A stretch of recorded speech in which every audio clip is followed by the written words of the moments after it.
He, God, is eternal and infinite, omnipotent and omniscient. That is, His duration reaches from eternity to eternity, His presence from infinity to infinity. He governs all things and knows all things that are or can be done. We know Him only by His most wise and excellent contrivances of things. We reverence and adore Him as His servants.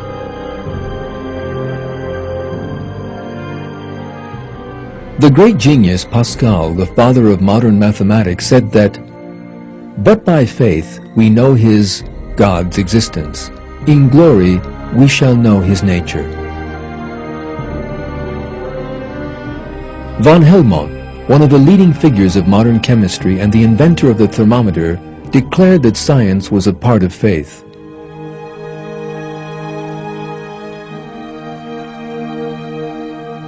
Georges Cuvier, the founder of modern paleontology, regarded fossils as surviving proofs of the creation and taught that living species had been created by God. Carl Linnaeus, who first systematized scientific classification, believed in the creation and stated that the natural order was a significant proof of God's existence. Gregor Mendel, the founder of genetics, and also a monk, believed in creation and opposed the evolutionary theories of his time, such as Darwinism and Lamarckism. Louis Pasteur, the greatest name in the history of microbiology, proved that life could not be created in inert matter and taught that life was a miracle of God. The famous German physicist Max Planck said that the creator of the universe was God and stressed that faith was a necessary quality of scientists. Albert Einstein, regarded as the most important scientist of the 20th century, believed that science could not be godless and said, "Science without religion is lame." A large number of other scientists who guided scientific history were religious people who believed in God.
These scientists all believed in God and served science with the intention of discovering the universe which He had created.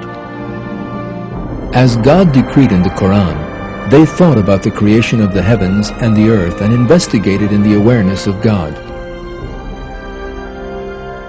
The birth of science and its development were the result of this awareness.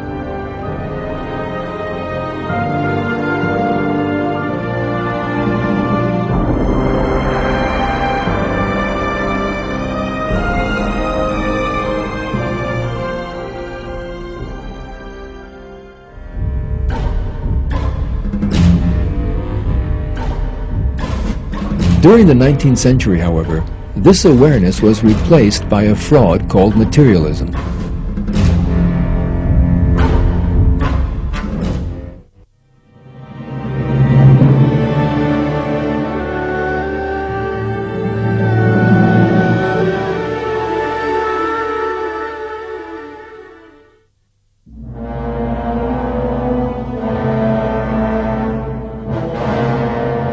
The 19th century was a period which witnessed the greatest errors in human history.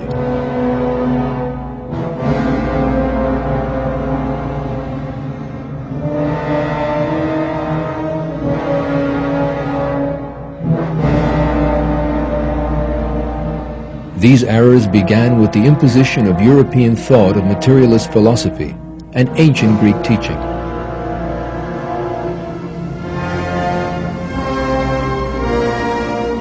The greatest error of this period was Darwin's theory of evolution.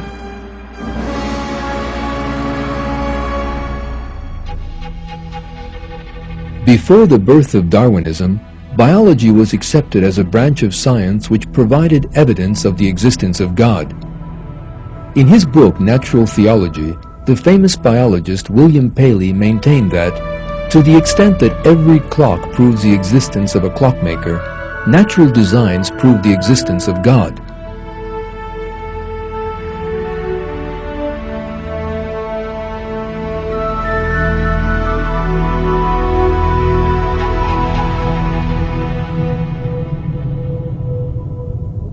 However, Darwin rejected this truth in his theory of evolution. By distorting the truth to fit materialist philosophy, he claimed that all living things were the result of coincidences. In this way, he created an artificial separation between religion and science. In their book, The Messianic Legacy, English researchers Michael Bagent, Richard Ley, and Henry Lincoln have this to say on the subject.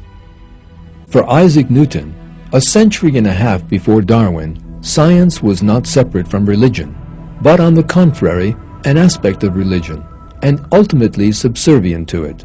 But the science of Darwin's time became precisely that, divorcing itself from the context in which it had previously existed, and establishing itself as a rival absolute, an alternative repository of meaning. As a result, religion and science were no longer working in concert, but rather stood opposed to each other, and humanity was increasingly forced to choose between them. Not only biology, but also branches of science such as psychology and sociology were twisted according to the materialist philosophy.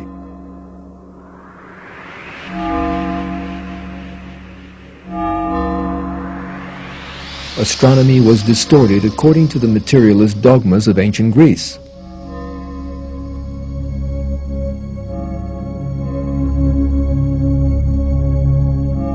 The new aim of science was to confirm materialist philosophy.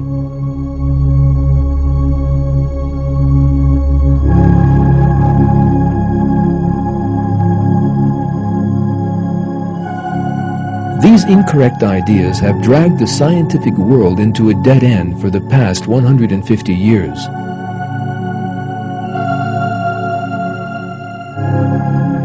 Tens of thousands of scientists from different branches worked in the hope of being able to prove Darwinism or other materialist theories. But they were disappointed. The scientific evidence showed the exact opposite of the conclusion they wanted to reach. That is, it confirmed the truth of creation. Today, the world of science is astonished by this truth. When nature is examined, it emerges that there is a major plan and design in every detail, and this has cut away the foundations of materialist philosophy.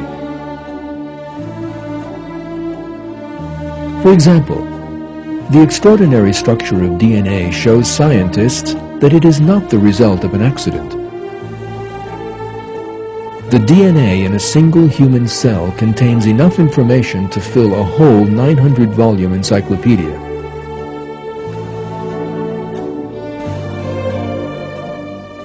Gene Myers, a scientist from the Celera company which administers the Human Genome Project, says this: "What really astounds me is the architecture of life. The system is